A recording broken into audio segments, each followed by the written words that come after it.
required, yes. And if we could rise for a moment of silent prayer and a pledge of allegiance.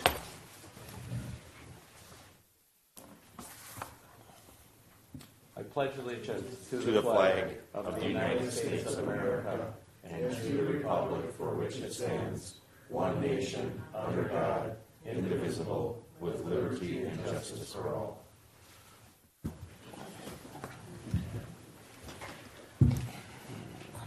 First up is our consent agenda. We have items A through D. I'll make a motion. Second. McCulloch and Berg. Any questions, comments? Hearing none. All in favor? Aye. Opposed?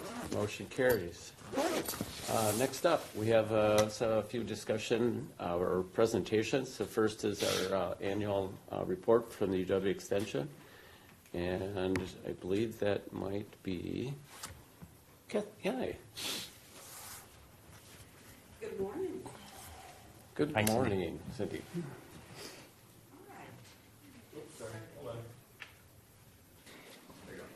All right. Okay. Thanks. One of the longest and deepest traditions surrounding the University of Wisconsin is the Wisconsin Idea, which signifies a general principle. The education should influence people's lives beyond the boundaries of the classroom. Central to the core mission of UW-Madison Division of Extension is our commitment to the Wisconsin Idea, which states that what we do through our educational programs here in Washington County should enhance the lives of individuals, families, farmers, local government, and businesses, as well as around the state.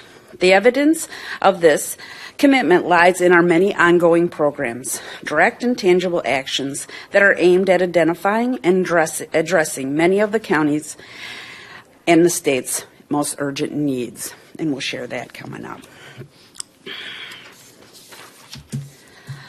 Our performance measures reflect the reach of the Wisconsin Idea in Washington County with the 94 partners we work with and the over 6,000 contacts, the teaching of 178 programs, and extending our reach with the support and help of 244 volunteers.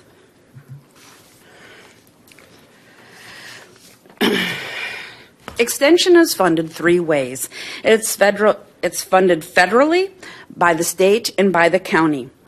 And I will talk a little bit about the county budget line item, which you're aware of. The county budget for Extension last year was $387,597.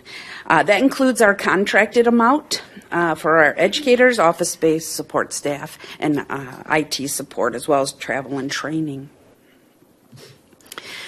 It's a little small, but we broke it down a little bit.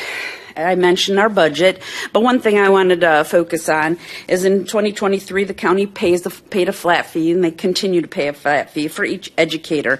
Last year, it was $44,900, and every year there's a $10,000 discount for the first educator. The total contracted amount was $184,600. 47% of the educator's salary is paid by the county and 53% is paid by the state. And this is kind of a look at over the last several years. Extension budget has decreased in levy dollars over the last 5+ years due to reduce in our support staff. We used to have 2 full-time and 2 part-time, and now we have 1 full-time and 1 part-time support staff, as well as our 4-H educator is now co-funded. We're very fortunate. We get to work with wonderful volunteers in 4-H as well as HCE. We work with over 704 youth and adult volunteers that donate over 20,000 hours to Washington County. If we had to pay them $20 an hour, it'd be over $400,000 that we would pay. And now we're going to move on to our educators. Carol?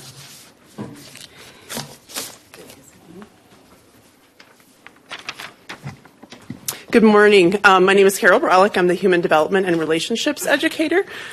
So just a summary of some of the programs and the reasoning behind that.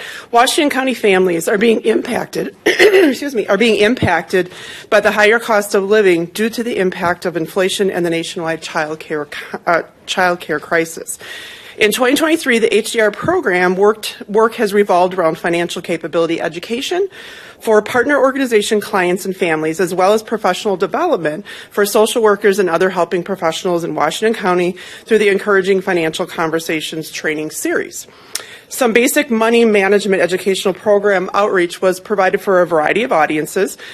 Forward Careers Work and Wheels program was done through Extension's Online Money Matters self-study learning with financial coaching, and we had 23 participants for that. Head Start Families through offering financial workshops and monthly financial newsletters. There's 120 families with Head Start that receive those monthly newsletters. I also provided financial resources and RentSmart resources for over 100 WIC participants at the Resource Connection drive-through last summer, held at the Public Agency Center. And also, there's been a lot of planning of financial literacy series at the West Bend Library for 2024. They had an interest in providing that for the public and their patrons. And then that's in conjunction with working with the Money Smart Wisconsin Week Financial Awareness Campaign for April of 2024. So that's coming up April 10th with some programs at the Senior Center here in West Bend, as well as the library, and programs with 2 sites of the Boys and Girls Club. In addition, 2 in-person Planning Ahead for End-of-Life Series programs were conducted in Washington County, one in Germantown, one in West Bend, with 20 to 25 attending each series. A statewide virtual series was also promoted in Washington County to meet those needs of online learning. In 2024, we just finished the first series this week, in fact, yesterday, with over 25 registered, and we had a waiting list of over 20 for the series, and therefore responded with adding another series starting in April at Cedar Ridge. Moving on to some of the child care programming. Parents expect and deserve quality child care. Early childhood education partners in Washington County support our extension efforts to coordinate relevant child care professional development for child care providers, teachers, and directors. Over 70 participants have consistently attended a child care conference in West Bend in both 2023 and 2024, just finishing that a week ago. The focus of the conferences has been addressing challenging behaviors in the classroom and building relationships.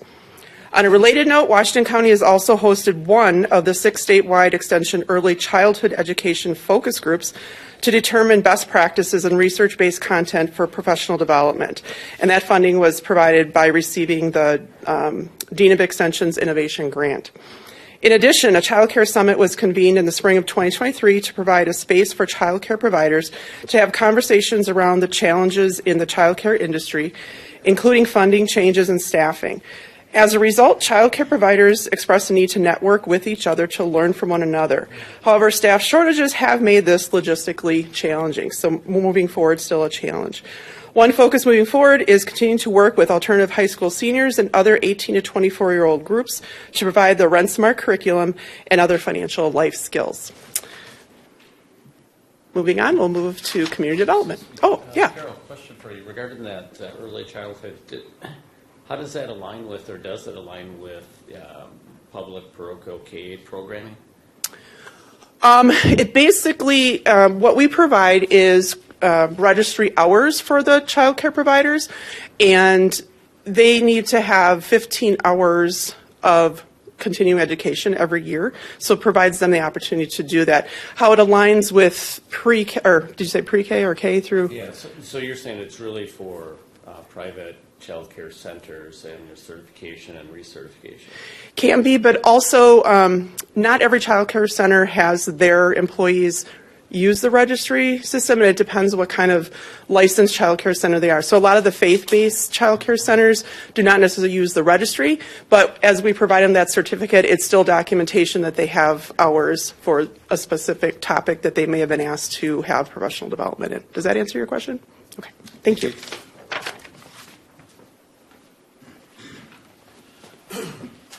Good morning. The Community Development Program in Washington County primarily works with 2 main audiences, local governments and nonprofit organizations. And the focus is really to help these organizations think strategically. So over the past year, I had the opportunity to work with 4 nonprofit organizations, including Just Us of Washington County, the West Bend Column Scholarship Foundation, the Kewaskum Library, and the Mental Health Coalition. In addition to the strategic planning, I've also provided board development for nonprofits. In this past year, I provided that to Love is Greater Than Hate project, which is working to end domestic abuse in Washington County. And in addition to those programs, we also do the staff development workshops called Real Colors. And that's a program that I co-teach with Carol Brolick, the Human Development and Relationships educator. 6 nonprofits benefited from the staff development Real Colors workshops, including the Albrecht Free Clinic, Big Brothers Big Sisters, Casa Guadalupe, Germantown Community Coalition, Leadership Germantown, Leadership West Bend, the West Bend Senior Citizen Activity Center, and the West Bend Library. Moving forward, earlier this year, or in the first 3 months of this year, I've been doing strategic planning with Big Brothers Big Sisters. We held a community visioning session in the city of Hartford. That was a collaboration between the city, the chamber, the downtown business improvement district, and the Chamber of Commerce. The 4th organization was the Economic Development Organization in the city. Strategic planning with interfaith caregivers, strategic planning with the Volunteer Center, and then working with the West Bend Community Memorial Library to think strategically regarding their outreach programs. So that is what I've been up to, or was up to, this past year. Thanks.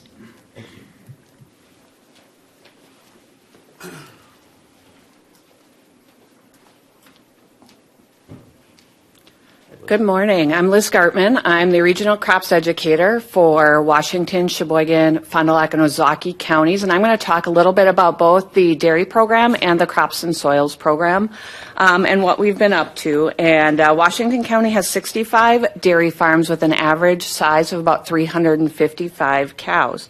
And Tina Coleman was our regional dairy educator up until January of this year.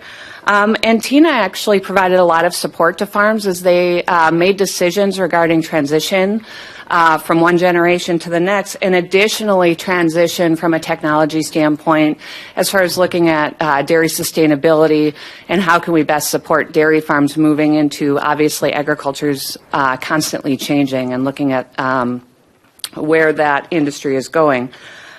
Tina would partner with dairy faculty at UW-Madison as they looked for field sites for a lot of opportunities to do research, and that partnership between the faculty and regional educators is really important for getting real-world data back to UW-Madison, as well as get our farmers the support they need from the standpoint of understanding how these technologies can work on their farms.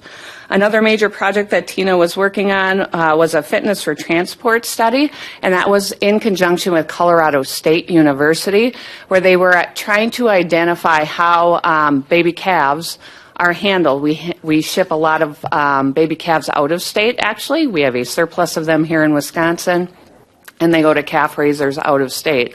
Well, it's really important to understand how are we handling those from an animal welfare standpoint and understanding opportunities for us to do a better job from that perspective. So Tina was involved with the work group on that project as well, and that is ongoing. As far as my work here with Extension, I started last May, so coming up on a year, and I spent a lot of my time in the first several months doing a needs assessment and talking with a lot of people in the area, NRCS partners, land and water partners, nonprofits in the agriculture space. And some things that we've identified is in this region, dairy is still king. And when we talk about dairy, we have to talk about forage production. So hay and haylage, as well as corn silage acres, are huge in this area. And my background in actually animal nutrition puts me in a great position to understand how we can really deal with feed quality in order to support dairy production in this area. Along with that, very big interest in this region as far as soil health and water quality metrics as well. So that's been an area of focus for me, is to figure out exactly how can we marry those two things, dairy production and maintaining good quality water, and do that through soil health practices. So I've engaged in a lot of professional development and talking with partners in that space to better understand what we can do here. I've developed a great partnership with some of the producer-led watershed groups in this area, including the Cedar Creek farmers here in Washington County, and had the opportunity to partner with them on a regional ag day back on February 29th, where we had about 70 people in attendance, and the feedback on that event was very good, which was very encouraging. So what I'm going to be working on moving forward is one of my major goals is really to be bringing some of the field trials, whether it's on alfalfa persistence. We do have a nitrogen optimization pilot project site here in Washington County that'll start soon. So I'm really excited to bring some of that practical data back to UW-Madison and share what you all are doing here in Washington County from an agriculture perspective. So, any questions for me? Yeah. Liz, so you alluded to some studies around automation in the milking industry, parlors, whatever Right. term, I guess. How viable is that for the farm sizes in Wisconsin? I think, or at least Washington County, you said they were, what? About 355 cows is the So if average. you're bringing in automation, that's a pretty heavy expense. It really is, and that's why it really does take an analysis of what your labor costs are. And really what the key is there is what is labor availability, because it's one thing to be able to pay somebody, but you have to have somebody to pay. And what's really driving a lot of the automation right now is just the fact we don't have a reliable workforce in agriculture.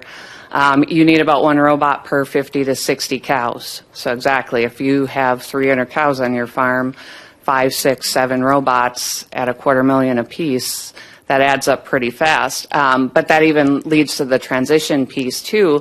You have to have a generation that's really willing to come back to the farm and be involved, because if you're making that investment, you want to make sure that there's somebody to pick it up in the next generation as well. So there's so many factors that go into that decision, which is why I think we don't see, tons of people just jumping into the robotic milking. Other than traditional financing from a lender, are there state or federal programs, grants, whatever you call it, for automation? I'm not as familiar with that. I know for a while there were some grants available. Now as we see more implementation, obviously we start to see some of that go away, but there have been some dairy innovation grants that have been out there in the past. I'm just not as familiar with that side of things. Thank you. Yeah. Anything else? Yes, I have a question. Liz, I was reading in the annual report about the U.S. Dairy's Net Zero initiative with regard to greenhouse gas neutrality. The question I have is, what is the cost, to production and output does this have on a dairy farmer? And Ralph, if you had some feedback on that too, I'd be curious if you know anything about that. As far as grants goes, I don't think there's any grants that I know of. I mean, we got 6 robots in our farm here, and 350 cows. And as far as your question goes, what was that? It was about the U.S. Dairy's Net Zero initiative, and I guess the question I have for you, Ralph, is does this have a cost to you in production, output? Is this a burden to you? Well, not really. I mean, the cost of production with the milk price, what it is now, there isn't no profit to be made because the milk price is so far down, and feed costs are up, and it's a struggle to keep going. But I mean, hopefully it'll increase in the future here. And I Can you think speak to that? I can speak to it a little bit. I don't know that there's a specific cost to the farm, but I know a lot of producers are looking into investments that they can make in order to reduce that footprint, whether it be methane digesters. No, when I say, I'm talking about, is there a compliance cost that's an unusual burden financially to a dairy farmer? This is already a tough road to hoe, and some might see this as an initiative that makes that road even tougher for a problem that I'm really not sure is actually a problem. Right. I don't think there's a direct cost to the farm, but as we start to push that direction, I don't think so. I think the thing is the producers that decide to make some more of those decisions to go with more, if you will, climate smart types of moves. It's just the management decisions. Are you planting cover crops? Are you? There's not a line. compliance burden or a. I don't. Not that I'm aware of. That you're aware of. Yeah. Okay. Yep. Thank you. Yep. Anything else? Thank you very much. Thank you.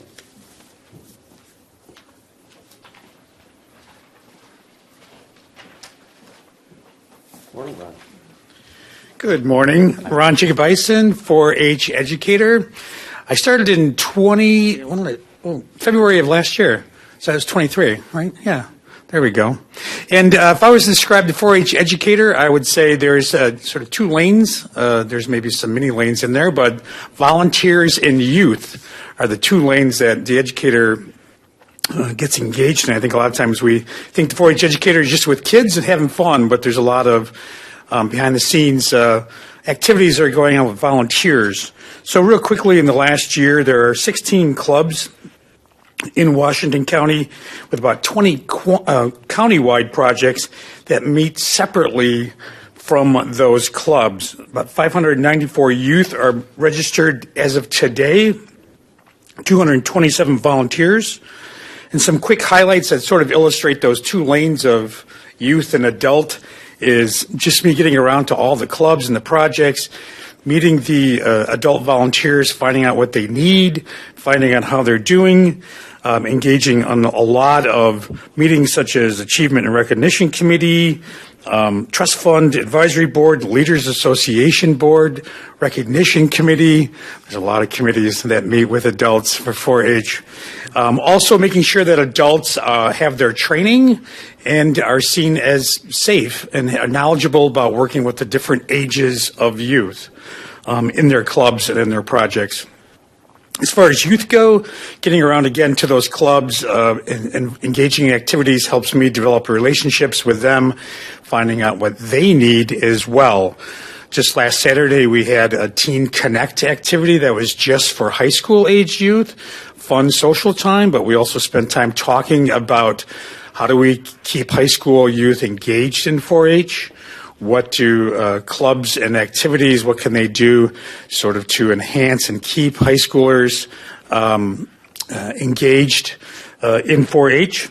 And some of those other activities that I've been involved with youth are things like going to the fair workshop, action and promotion booth at the fair, monthly radio interviews at WIBD, where I would bring in kids and they would talk about what they've learned and what they want for the future.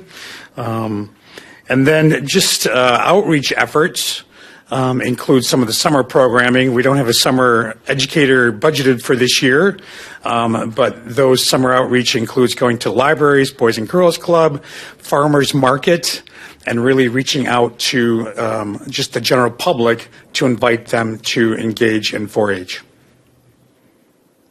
All right? Kelly. Any questions for us? Thank you. All right.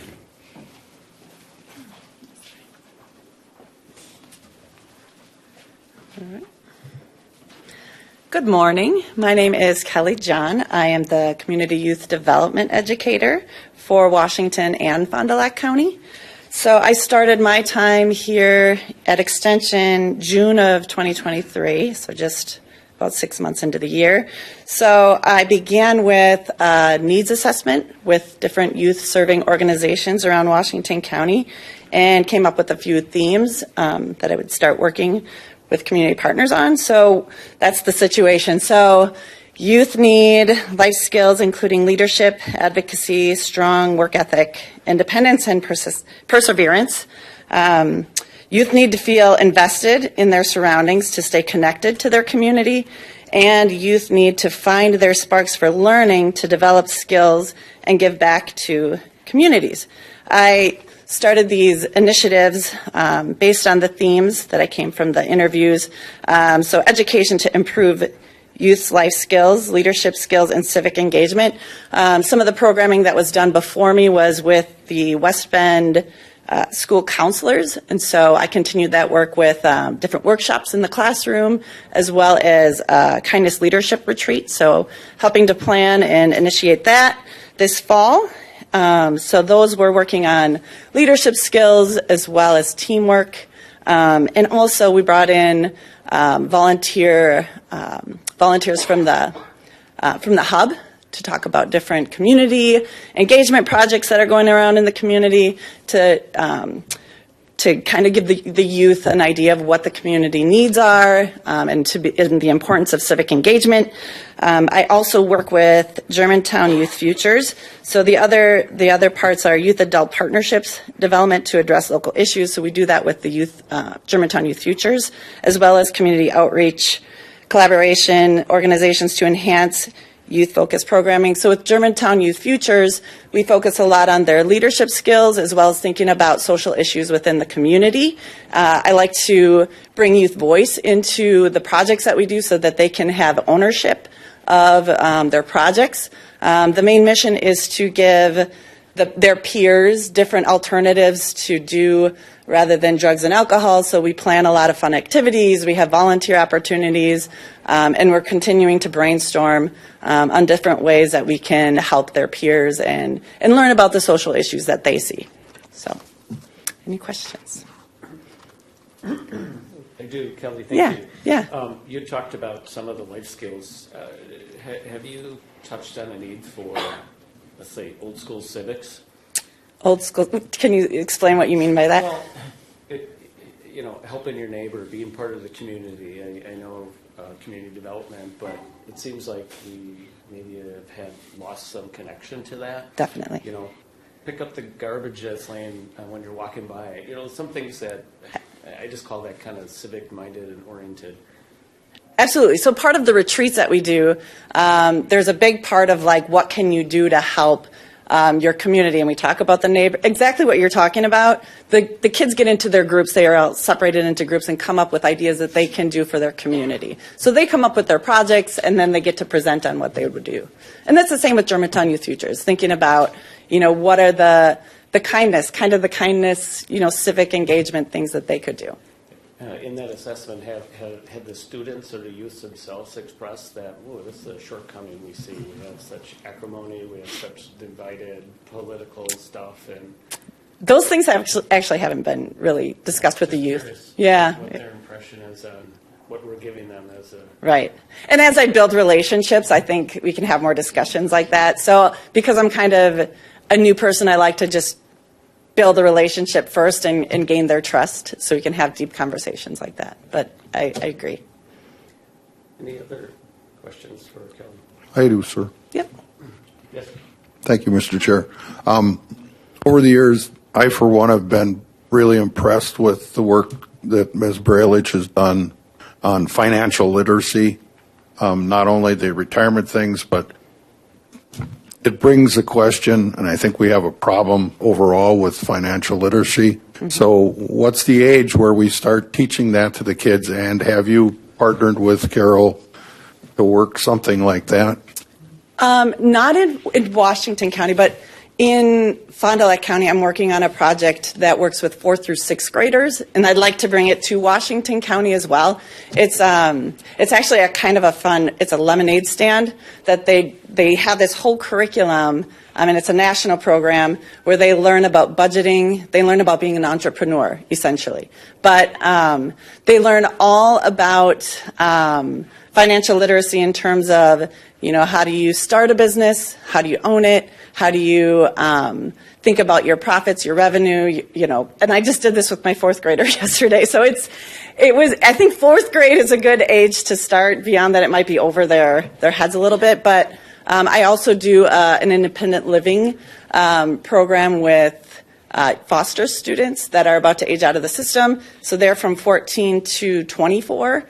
And that gets more into like budgeting, and I collaborate with HDR, the Human Relationship Development Educator, housing, credit. So all of those kind of things are, building their adulting, it's like an adulting 101 kind of class. So employment, all those things. So I think you can start literacy at 4th grade and then, build upon that. Thank you. You're welcome. Excuse me, I have to echo County Chair Schleif's comment about financial literacy, and your program sounds really neat. Excuse me. There are age-appropriate programming. I'm sure you're familiar with junior achievement and also the financial literacy through the Bankers Association. They go all the way down to kindergarten. So there is curriculum out there that helps introduce concepts to students at even the age of 6 or 7. Right. Yep. Thank you. You're welcome. Can I make Yes.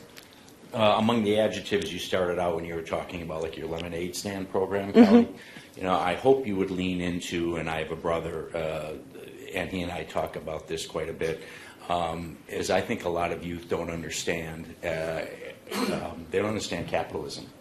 Capitalism is not a dirty word, it's the foundation of our country, and it's a word that I think you should use when you're talking to kids about what capitalism brings. It brings the very country that they live under, and it's the really only form of economic a model that can thrive under the U.S. Constitution, right? So on social media, there's a lot of misgivings about capitalism, and I think that needs to be countered. So when you talk about the lemonade stand, that's a form of capitalism, and I hope you're not afraid to use that word. Oh, gosh, no. Right, no. We Right. encourage, Thank you. yes, yeah. Okay, so very good. Thank you. Thank you. Well, thank you for your time. And if you had any more questions before we move out of the way to the next person on your agenda? I think that's all. Any other questions? All right. Well, thank you for your time. Thank you all Yeah, for thanks. your presentation today.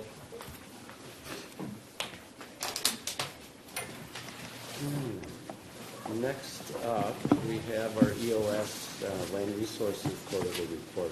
Is that Jamie? Yep, I will take this one. And you do see in your packet some of the new initiatives for the biennium. The only comment I really want to make on this is that the county executive did mention that following the adoption of the strategic priorities of the county board, that is an ongoing conversation right now at the executive committee and county board. There are some additional ones in this category that would potentially show up in your next report related to water health. We're going to talk about one later on the agenda. And so as we weave those into and throughout the organization. So with that, I'd be happy to answer any questions about the ones that you see in this report.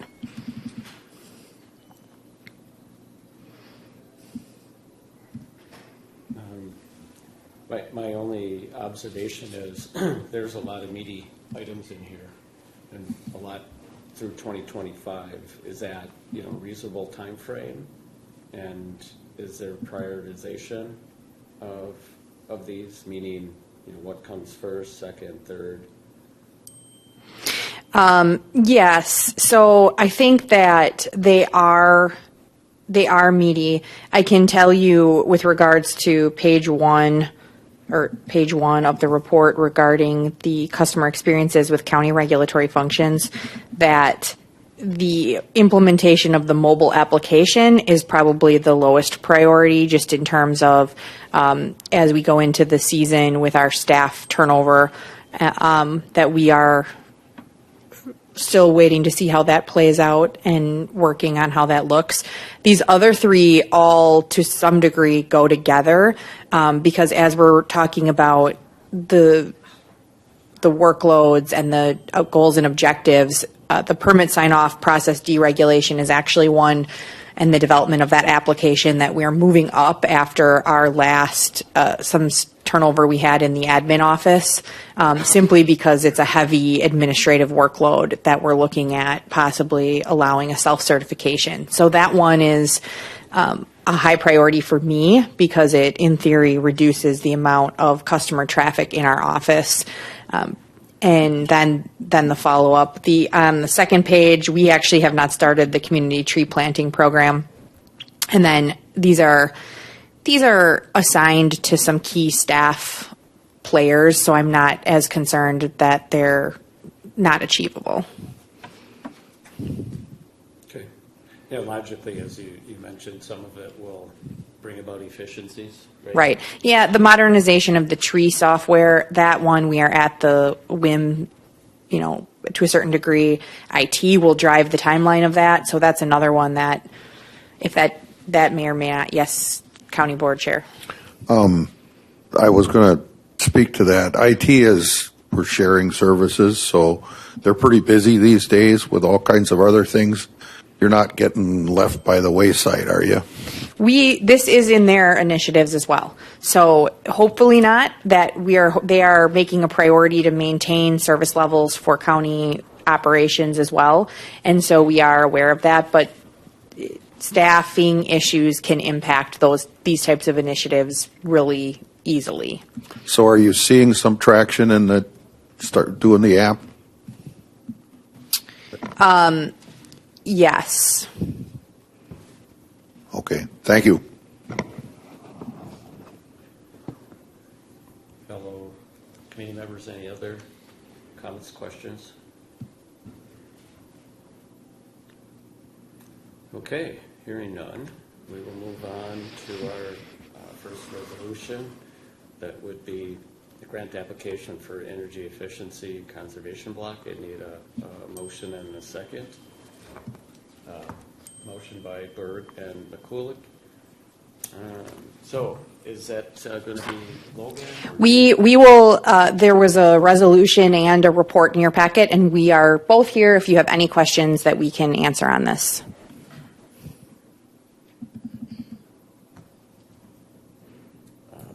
I had a chance to walk in with Mr. Bliss, and my question to him, so I'll phrase it to all, is what's the likelihood of us receiving these? I know these are some CIP items, I believe. I mean, it's 100%. The money's already been allocated to Washington County. Oh, it has been? Yep, This is just formally accepting it. So this was a block grant, so it was a certain amount was allocated to each community, but then you have to go through the process of applying and claiming and then talking about what the project will be for your allocation. Okay. So the acceptance of the 79K, basically. Okay. For these projects. Right. Okay. Any further discussion, comments? Hearing none, all in favor? Aye. Aye. Opposed? So this will be forwarded to the county board for final approval. Thank you.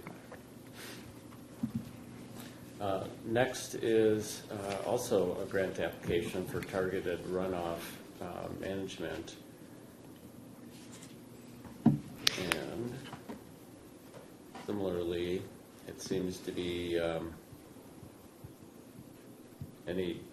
any questions? Actually, before I get into that, a motion to it's Mr. McCulloch, Supervisor McCulloch, Supervisor Berg, Jamie, or Paul, any insight? Nope. There was a report in the packet, and again, Paul is here, I'm here, we can answer any questions you have about this. I did have a question reading through it. It appears that Jackson landowners, producers seem to be the primary recipients. So it refers to likely existing programs for manure and nutrient management. Could you explain some of those? Are they ready and play, or are they going to be considered with this grant? Historically, the DNR has always offered a targeted resource management grant. And probably about 5-10 years ago, they actually said, hey, you can do a large-scale trim grant where you actually focus on, it's called the Huck 12, it's a smaller watershed. If you know there's enough resource concerns in that watershed, you can kind of apply for like a 3-year grant with an extension of a 4-year grant. Now, we just got done with a large manure pit on one farm just north of Hartford. That was a site-specific trim grant. That was $195,000. So one project can easily eat up, $100,000, $200,000. So the office staff, and we've been talking about this for a couple of years, said, hey, we we have enough resource concerns in this one watershed that kind of cuts through the northern part of the town of Jackson, central part of town of Jackson, and let's apply for a large-scale trim. And we can also take some of this money if we want for staff, with some staffing cuts, and maybe it's a way to offset some of the other grant things that were reduced with staff changes. But really, this is just a continuation of existing programs that we're doing. We just have a pile of money that, hey, if we have a landowner that's interested, rather than applying, and they're always due April, and you get the money for the next year, the next 2 years, we have the money in hand if we are successful in this grant to be able to say, hey, all right, you're interested, let's go ahead, start construction and get moving. So it helps speed up the process. So we have been out talking to a bunch of people in this watershed that we have interest, easily probably about $350,000, $400,000 right now, but it goes once one starts, it gains an interest to somebody else and kind of snowballs from there. So as you said, it could snowball. Is there intake process then? 600K, as you mentioned, if we just spent almost 200K on one project alone, is there a way to manage that 600K? It's managed internally by need. We have obviously identified kind of a priority ranking list. Let's say here probably are the worst sites compared to the least water quality impact sites. So we're going to be targeting that. We also can rely on additional grants that we get from the Department of Ag or NRCS grants through their Environmental Quality Incentive Program. So we can even kind of piggyback this money or share resources. We always say we have a large toolbox. And it's like when we have a landowner that's interested, we open up the toolbox and say, okay, how can we get this project done? And if we can use this grant, perfect. If we can use EQIP or kind of share resources to make sure that we try to spread the wealth as much as possible. Got it. So call it ranking of areas of importance, that's based upon you and your office's assessment of, either groundwater quality or soil erosion across the county? A lot of it was really based on depth of bedrock. That area in Jackson and Germantown, and even in northern part of Germantown, they have high bedrock areas. So it's depth of bedrock, proximity of the farm to a stream or to a concentrated flow that flows through the farm. We took a whole bunch of resources and looked at that and said, all right, here's our priority ranking list, and obviously of existing problems and the way the site looks. Visual inspections. Thank you. Yep. Any other questions or comments for Mr. Siebel? Hearing none, we have a motion to approve. This would also go to the county board for full review and approval. All in favor? Aye. Opposed? Hearing none, motion carries. All right. Next up is also a grant application for urban construction. This is a non-point source stormwater program. I need a motion and a second. Supervisor Berg and Supervisor McCulloch. So any questions or any further insight we need from staff? Yeah, if you have specific questions, there was a report that kind of detailed. Yeah, so this is specific. You talked earlier about needs on the farm. This is our own.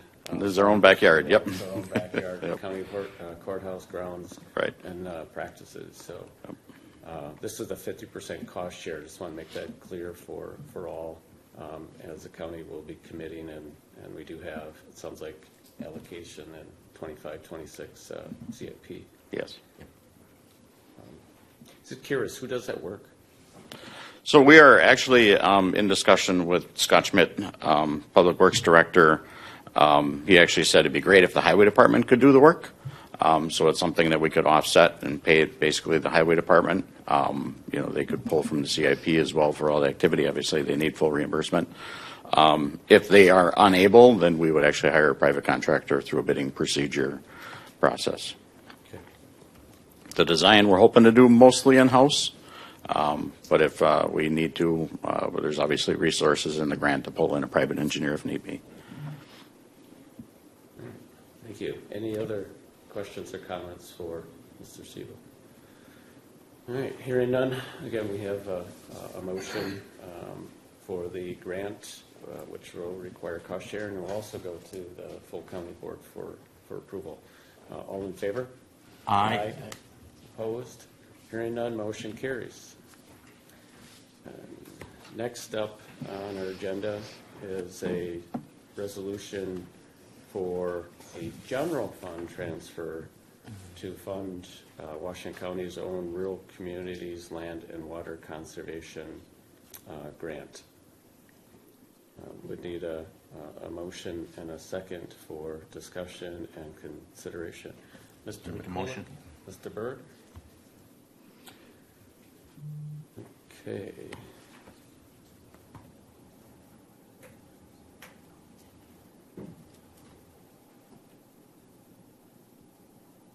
So, while we have material, there's quite a bit of it. Ms. Ludovic, could you give us a 101, please? Sure. So the resolution before you, and at both the county board meeting as well as the executive committee last night, and also at your future county board meeting, there has been a significant amount of discussion by the county board and the county executive on the strategic priorities for the next biennium. And initiative number 4 in this document is really what this resolution is all about. So land and water conservation, parentheses, farmland preservation. So the contextual background for this, according to that document, for the past quarter to a half century, the county community has struggled to find a balance between suburban and exurban economic development and land and water preservation conservation. Dating back to the late 1900s, the county attempted to create a fund to help protect natural areas and farmland. Now, given the intense development pressures on the county, as well as the acceleration of families leaving the farm industry, primarily due to retirements, the county board did see a presentation on this a few months back. The time for action is now. Still, there's not a mandated function of county government, and therefore the county's role should be limited, and we ought to proceed with caution. Instead of direct county government involvement, we should consider how we can financially support nonprofit organizations already in this space. A pilot program should be initiated to establish a one-time grant along with rules and parameters for the program goals, county participation, determination, and so forth. Based on the success and learning of the one-time grant program, the county board should consider the merits of an ongoing revenue source and program for the future of Washington County under access to basic physical, behavioral, and socioeconomic needs, economic growth and vitality, and well-governed and administered county. I do want to point out that the proposed grant program and the one-time funding, what is being recommended to be a general fund transfer for the reason of really wanting the committee and the county board to contemplate the importance of this issue and discuss the merits of such. I have been told that the general fund balance right now does support this program, and we don't have any concerns regarding the balance there. Similarly, the idea that we start talking about a pilot with this committee in the future, right, with a group, developing what the objectives are, what the success metrics are. There was a lengthy conversation yesterday about the idea of a pilot so that you could really drill into details and what we want to accomplish. We would then report on the execution and recommend whether or not we would be looking at some sort of a full program. I will also just note that as it relates to a pilot program, which this would be, we have had some conversation about and background developed on a variety of different how the program would look. Included in your packet for reference was the full history of this conversation the last time the county board talked about this. And that, again, really emphasizes, I think, the importance of understanding where we've been to determine kind of where we would like to go as a community. Jamie, sorry to interrupt, but to be clear, what you're referring to is PDR. Yes. Which is a whole different subject than I think this is alluding to. We'll get to that in a moment, but I just want to make that part very clear that was over a decade ago, and 60 to 40%, the Washington County voters said, no, we're not using taxpayer dollars for PDR. Yes, correct. And then also I want to point out Mike Nast, did I say that right? Yes. He is the president of the Cedar Lakes Conservation Foundation. He is in the audience today. There was a letter added a couple days ago to the back side of your materials. Hopefully you had a chance to read it with regards to the timing of such program and moving forward in the next biennium, really drilling into this topic and whether or not this is something that the county board wants to move forward with. So with that, this is really a public policy discussion about if this is something that we want to do as a board. We are here, he is here if you have any questions that might be relevant for Cedar Lakes Conservation Foundation.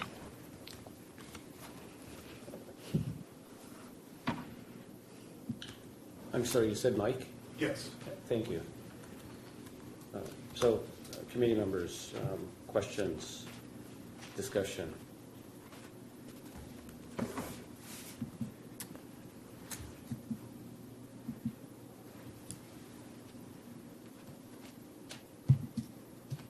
You mean specifically for Mike or on this subject? Well, on the topic, I know I have some, but I'm reserving for all of you to opine.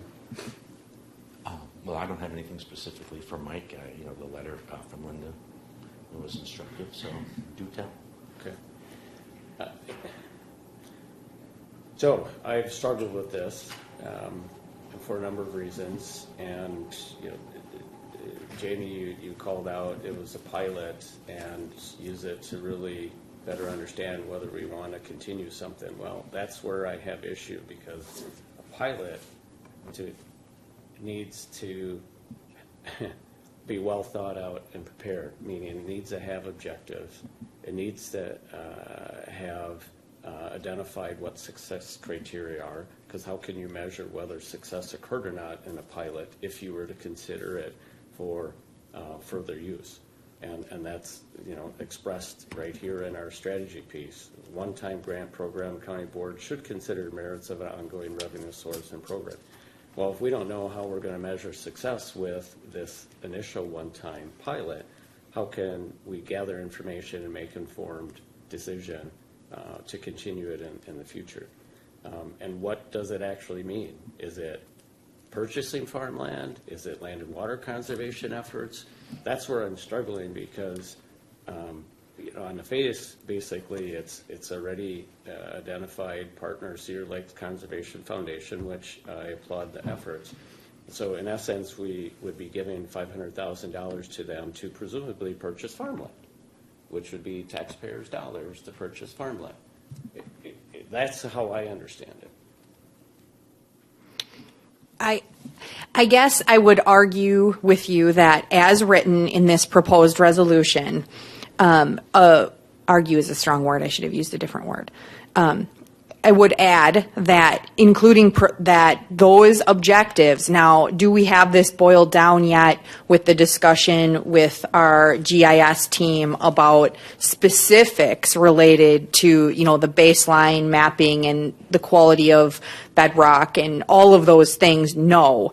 But at a high level, which is where I would argue this group should stay, it specifically is written right now as open space, healthy watersheds, and groundwater supply, natural resource protection, or farmland preservation be presented to the committee prior to the implementation of the program and expenditure of the funds.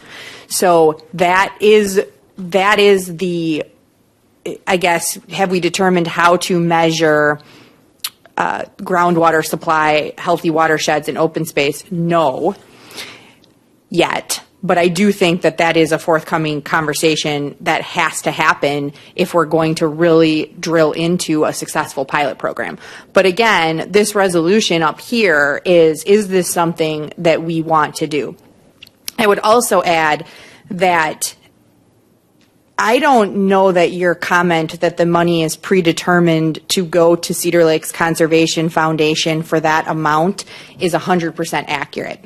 I think that we really need to drill in on these objectives, the metrics, the evaluation criteria, the process, and then ask this organization along with others if they have projects or programs that they would be submitting applications for, and then there would be a determination made. Now, do I like Cedar Lakes Conservation Foundation as an organization? Yes. Do I think that their mission is very similar to a lot of what we are trying to do? Yes. Do I think they would make a good applicant? Yes. So I do think that they are going to be a partner in helping drill into kind of some of these questions as we move forward. But we have other partners as well that have been very excited about having that conversation. So I guess I would ask you to think about that language in the resolution, and if it further needs clarification in your mind about metrics and process and how you would like to see that happen, to add it.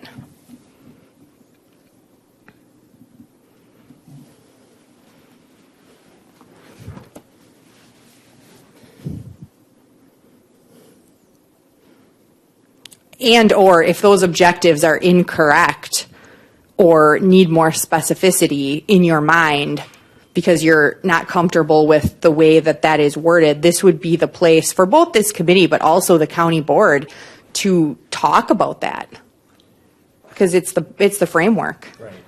Right. So I guess, again, it's where I'm struggling is we just had two previous agenda items which talked about grants and using runoff, et cetera. And that all aligns with healthy watersheds, groundwater supply, and so on. So I'm truly trying to understand what this program intended outcome objective is, and that's not clear to me. And it isn't explicit in here. $500,000 of taxpayers' money, overtaxed taxpayers' dollars, and we're using it for programming that we're already doing. We're already receiving grants for. We just approved that we're going to apply for, or presumably the board will agree as well, and we'll apply for grants that are available for conservation efforts. So I'm trying to understand what we're actually trying to do with this additional $500,000. Yeah, this is, it's not clear in here. It nowhere directly says that this is for land. However, we don't do a lot of the work that our land and water team does is around improving the quality of groundwater, surface water, and preventing runoff and pollution of those sources.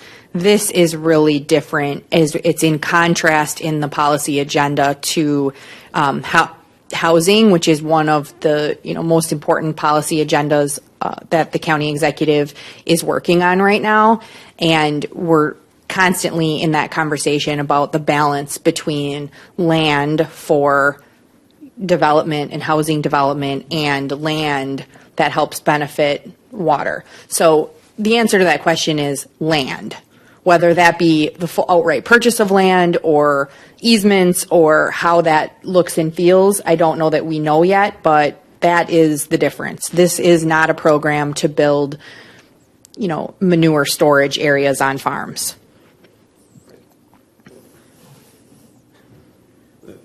Okay, so maybe this is just me, but the resolution says general fund transfer to fund rural communities land and water conservation grant program. It doesn't say land purchasing or land preservation grant program. It says land and water conservation grant program. So if your general listener out there says, oh, land and water conservation, I understand what that means, soil erosion, clear water, nutrient runoff, etc. But reality, we're saying it is for land preservation, which basically means buying land. And Let's just be honest. Yeah, and if that's a word change that you guys think is valuable, I think that is something the county executive would support. I haven't asked him that, but if you look at the policy agenda, it actually says land and water conservation / preservation.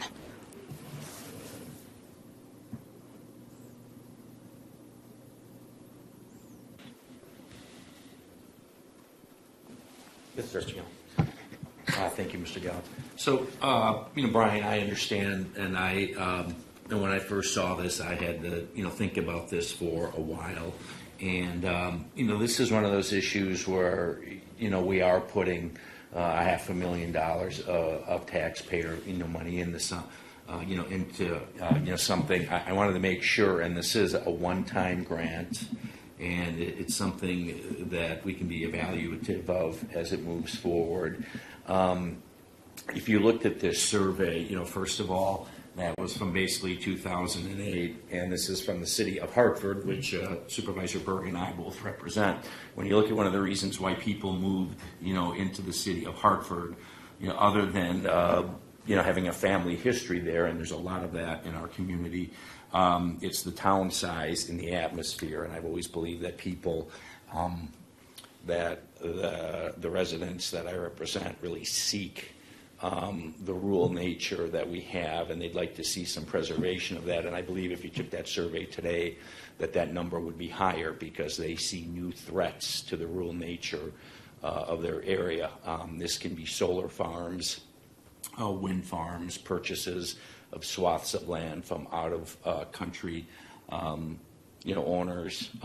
So I think that this is one of those, those matters where it is something, that people want. When I ran for office, I had said that I was always going to view everything through how does this improve the quality of the life of the people that I represent.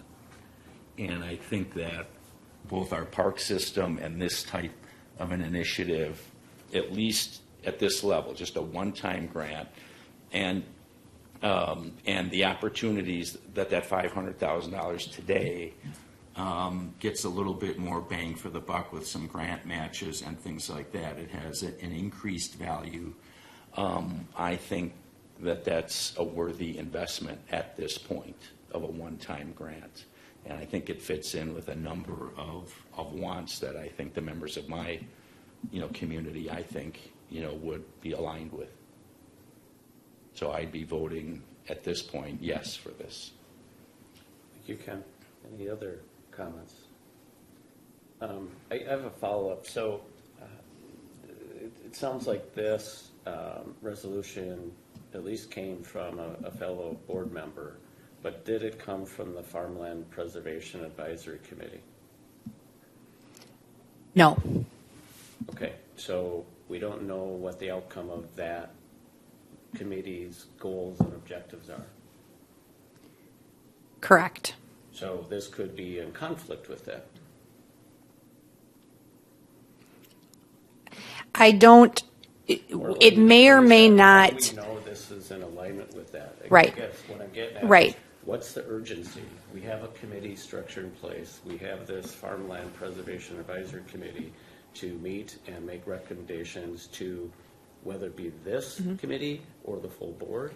So it seems like we're ahead of the game here. And I'm trying to understand why the urgency today. We have, I believe, not a most well-defined objectives, so we can, as a land use committee, say what it is that we're going to be accountable for. We're, as they like to say, we're building the school bus while the wheels are moving, kind of a thing.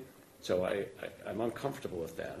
Right. Because we're being asked to eventually come back, if this passes for the full board, this committee is going to be asked to approve the allocation of that $500,000.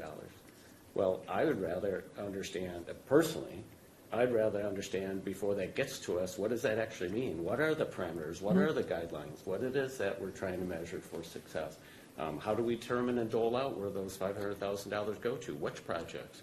So if we have an advisory committee today that's gathering information, presumably that would be helpful for us to understand. And I just, there's missing components of it, in my opinion.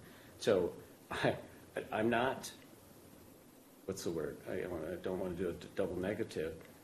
It's not that I'm not supportive of this. I'm just, it's a blank check right now, and that's where I'm struggling with. Because we have these other programs that are supposed to be providing some instruction for us, is my Right. opinion. And, That's where my struggle is. I completely understand that struggle, and I think that just to clarify, the Farmland Preservation Planning Group is talking about farmland preservation. That may, to your question, that may complement this as we move forward on parallel paths, or it may be completely separate, depending on how the Land Use and Planning Committee and the work group ultimately defines the objectives of this program. I do not see in any scenario where they are at odds. I just don't think, logically speaking, that that's a real threat to this concept. In terms of the urgency, two things. Number one, there is money right now that we know can be leveraged if we start this conversation. Having the county board at a high level support, right, put some skin in the game to say that this is going to be important and we are going to work on this, this county board is important if we want to move forward. One thing we talked about was this idea that, so far we have heard that this is a topic that people want to drill into and have a conversation about in the balance of things, which is why it's proposed the way that you see it.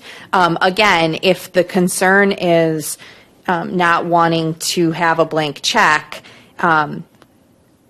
I do feel like we, and Supervisor Conrath, if she was here, also wanted to make sure there were appropriate checks and balances before any of this money was actually spent, for that very reason, which is why she inserted the part about the approvals of the committee. That easily could be something else if we're not, if the concern is kind of the check on that, how are we going to make sure we feel comfortable with what they've come up with before we allocate money. But I think focusing on whether or not you want to move forward with this discussion and drill into that or not is really the level at which this conversation should happen. So between now and the next county board meeting, will there be more detail around the objective and measurable outcomes? I think that we have my thought process on how this is going to work. I do have in my inbox a full report on the existing, essentially the existing programs that both Washington County organizations have. So and just to give you an idea, it's a lot of pages, but it talks about farmland preservation areas, PDR history, the American Farmland Trust, Tall Pines, Ozaukee Washington Land Trust, Cedar Lakes Conservation Foundation, MMSD, the town of Dunn, Wisconsin, the town of Troy, statewide programs, Pennsylvania, Delaware, New Jersey, because there's a conversation that needs to happen around with a variety of stakeholders, sort of what truly the wordage and the verbiage is of these objectives. And you alluded to that with conservation versus preservation. And to get to that conversation with the Land Use and Planning Committee eventually of here's kind of the thoughts and processes around what this program is being recommended as. It was not our intent to have that detailed conversation with the committee and the county board prior to them deciding if this is a conversation that they would want to have. Rather, to delegate that level of detail back to the committee with kind of a charge. So the next steps in my mind would be this would go to the county board. If there's more, if this is a report people want to see, I'm happy to share kind of the thoughts around what programs might look like or what the research we're doing is as it relates to how we would go about developing this. Entertain thoughts about who might be on that work group or encourage you to have a conversation with the county executive, very similar to other programs. It's kind of a conglomerate of people that would work. We do know that we want to make that tie, even though they are not the same, but with the farmland preservation process, in terms of kind of where they're at with their recommendations, and certainly the LISA analyses and a lot of the work that research being updated and prepared right now, because what that work is doing is informing the quality of the land. And so in some of those conversations about, where do we want to be looking, and how does that actually look? I don't know if that answers your question, but I do not think that we were going to be kind of vetting program details with the county board prior to this decision. No, not vetting with the county board, but at least us, right? Because we could very well have an agenda item in April that's addressing this. It's potentially, it's unlikely, but so at some point in time, if the board does approve this next April, because I'm assuming we're trying to get it on the April agenda. April 17th, yes. April 17th agenda, well, we have a land use planning committee meeting thereafter.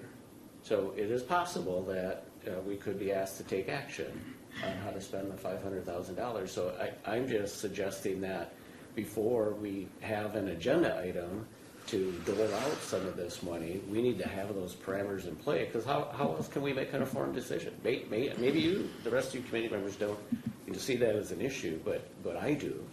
Yeah, and I believe that the resolution is worded in such a way that the Land Use and Planning Committee first has to approve the program and the metrics. Then people could apply to the program. Okay. And also, there is no committee meetings in April. So we would be, there is? If there's something that would come up, it could go to the executive committee. That executive committee will be the only committee that gets.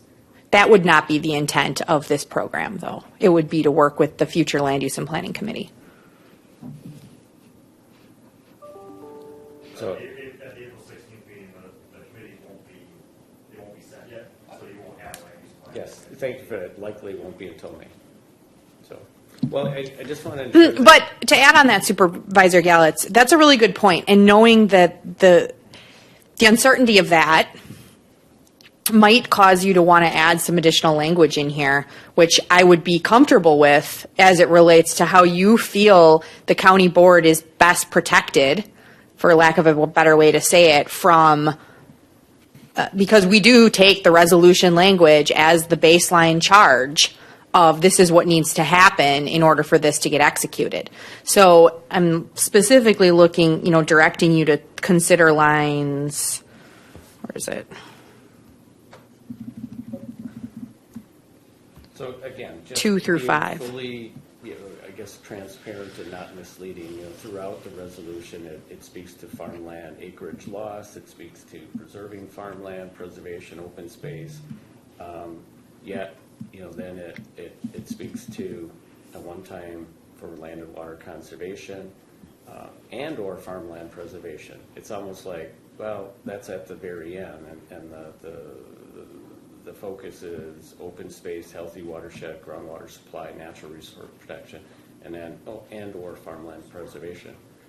But everything above that says farmland preservation is important, and that appears to be the direction of this. At least that's how I'm reading it. So I don't know. So if it's farmland preservation, should the focus just be on farmland preservation and just be very transparent? Because I think what I heard you say is we're not going to use it for maybe creek erosion, riparian, or whatever we're not going to use it for projects like that. So why even include healthy watershed, groundwater supply, natural resource? Now I'm just, being laser focused. If it's farmland preservation, then make it clear it's farmland preservation. And that is the conversation that A, we're hoping you guys have, and B, we're hoping the county board has. Because there's going to be at least 2 or 3 other county board members that will ask that very question. Right, because if there's a desire to do one or the other, or if there's a desire to consider both in the objectives and really drive into it, I think that is the point where it says and or, because we aren't sure. If we were sure, it would say and farmland preservation. Again, noting that Supervisor Conrath and the policy agenda writes it this way. So while my questions may, again, seem like I'm not in favor or supportive of it, I am. It is a full board review, but I want to make sure that the board understands what the intent is. Because if I'm reading this, and maybe I'm just being too literal or whatever, but I want to make sure it's understood what the intent purpose is. And I'm still confused what the intent purpose is. If it's farmland preservation, then let's say it's farmland preservation, end of discussion. Or if it could entail all other items, such as groundwater supply and watershed, healthy watershed, well, are we really going to receive requests to land use and planning for those type of items? Or is the only thing that are going to come through is farmland preservation, as we said, that would help tie into funding that Cedar Creek is looking to obtain matching gifts. So again, let's just be very transparent. So are you suggesting in line 14 removing the slash or? No, my suggestion would be remove from line 13, these funds include program goals for farmland preservation, period. Because that's what we're saying it is. That's what I heard Jamie you say this is, unless I'm misunderstanding. So you would strike page 2, line 13, include program goals. So you'd remove for open space, comma, healthy watershed, comma, and groundwater supply, comma, natural resource protection, and or strike that and just say these funds include programming for farmland preservation to be presented to the land use and planning committee prior to implementation of the program and expenditure of the funds. Because that's what I heard. I don't know. Maybe I'm missing the boat here, but all I heard is that it's farmland preservation. That's what the intent is. So maybe I'm just misunderstanding.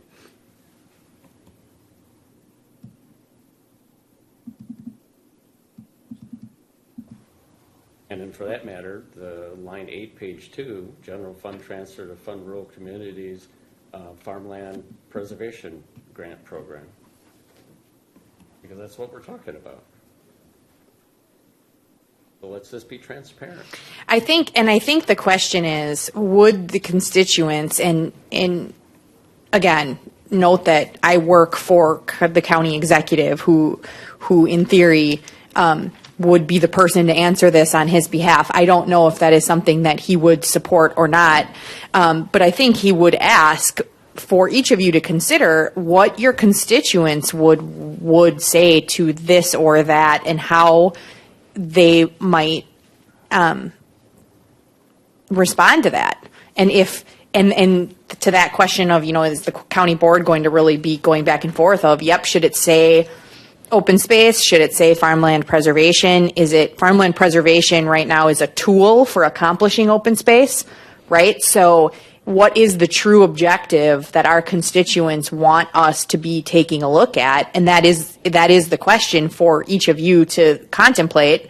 And if that's, I think that if you're not sure, you can vote on this resolution as presented. You can make an amendment. You can just move it to the county board. I mean, there's a variety of ways that you could handle that if you want to be thinking through how that language should read.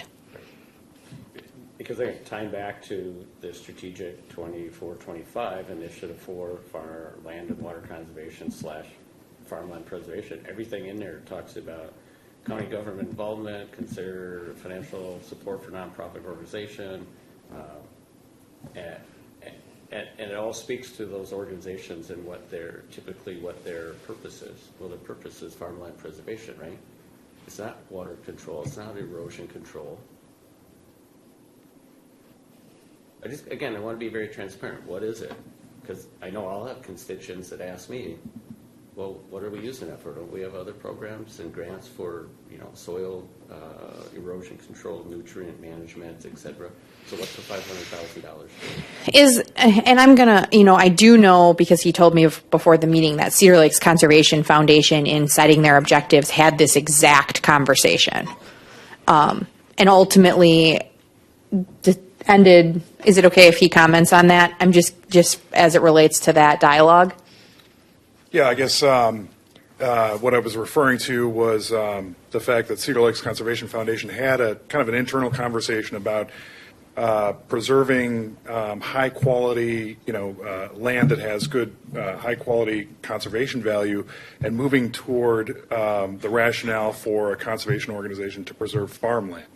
And that was a conversation we had to have internally, but we felt that by conserving, in most cases, purchasing development rights from a farmer so that they can continue to farm. But that in doing so, that resulted in achievement of Cedar Lakes Conservation Foundation's mission of protecting the water and the watershed, the Cedar Creek watershed, by preventing development, which has surface stormwater runoff issues associated with it, maintaining the land's ability to absorb water rather than run off to our surface storage and transport it to the Milwaukee area. So we felt that that preserving farmland fit the mission of Cedar Lakes Conservation Foundation because of the ancillary benefits that are associated with conserving farmland. In some cases, the tools we've used, the funding we've used from NRCS requires that there be some changes to farming practices that NRCS requires for that type of easement. So yeah, this is a conversation we had, but we unanimously, our board has supported moving forward with conservation of farmland as a tool to achieve our mission, Cedar Lakes Conservation Foundation's mission. So. Thank you. Mm-hmm.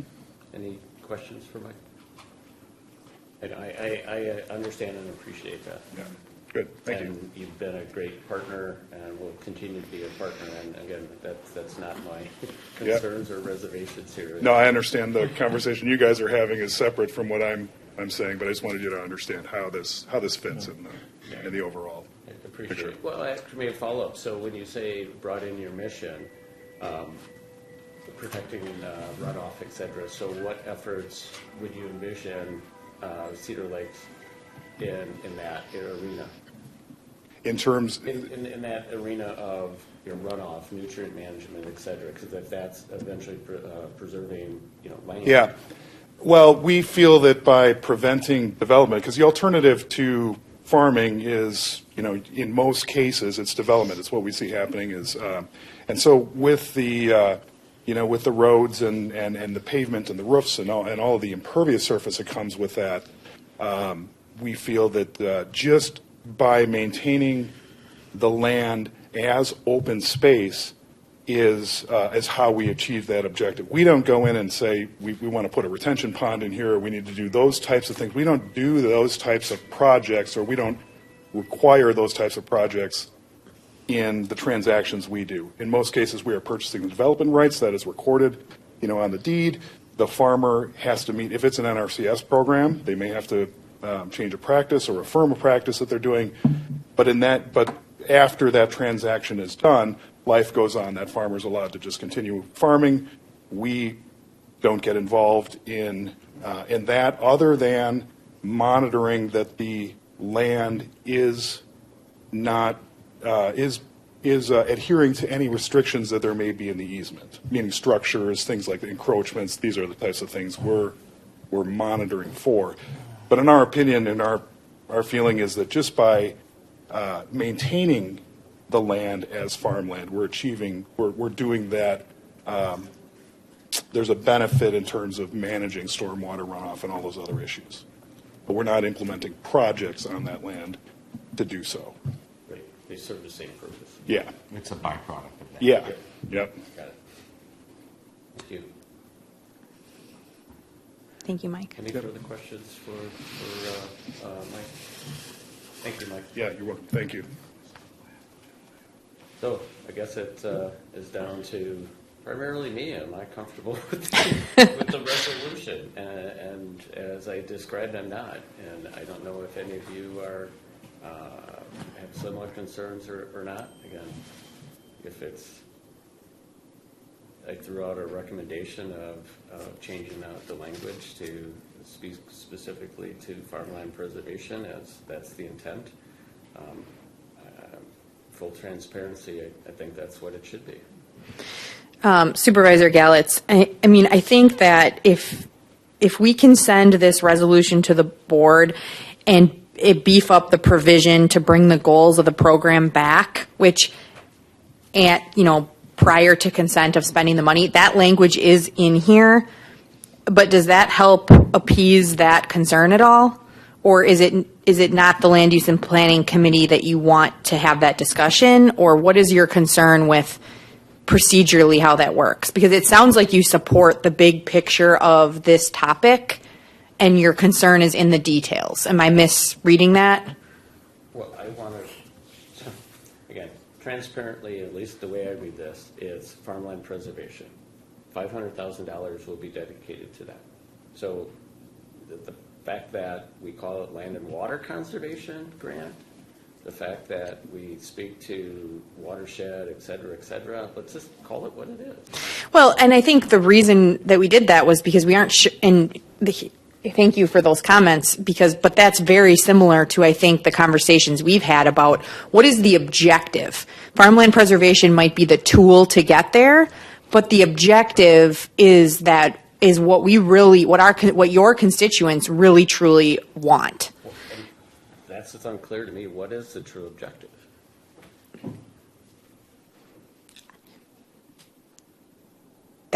That's fair. And I mean, I think at this point I would just recommend. We're recommending to the full board to allocate $500,000, in my opinion, without a clear objective. As it reads, the objective is open space, healthy watersheds and groundwater supply, natural resource protection, and or farmland preservation. To be presented to the Land Use and Planning Committee prior to the implementation and expenditure of funds. At this point, I would just suggest maybe agreeing to disagree, sending the resolution to the board. I agree. It needs to go to the board, and it's just let the board decide how it wants to proceed, and if it's clear enough, then I'm just, because that's what committee is supposed to do, right? Committee is supposed to talk these items through, and if I have some concerns, I suspect others might. Maybe not. Maybe I stand alone, but I at least wanted to voice this, for my role as a supervisor, as well as representing taxpayers. And in the interim, Supervisor Gallitz, if you want to work with Mike on how you would specifically what your changes might be, right? So that then you could propose that and the county board could be prepared to respond if they support your changes or not. I mean, that would be the type of legislative body making that should be done and encouraged. Sausage making is done in committee meeting. Yes. So I thank you, committee members, for allowing me to express some thoughts and ideas. Hopefully it resonated with you. Again, just want to make sure that we're being transparent with ourselves as well as with our constituents. So, Chairman Gallitz, if I can add one thing. Thank you.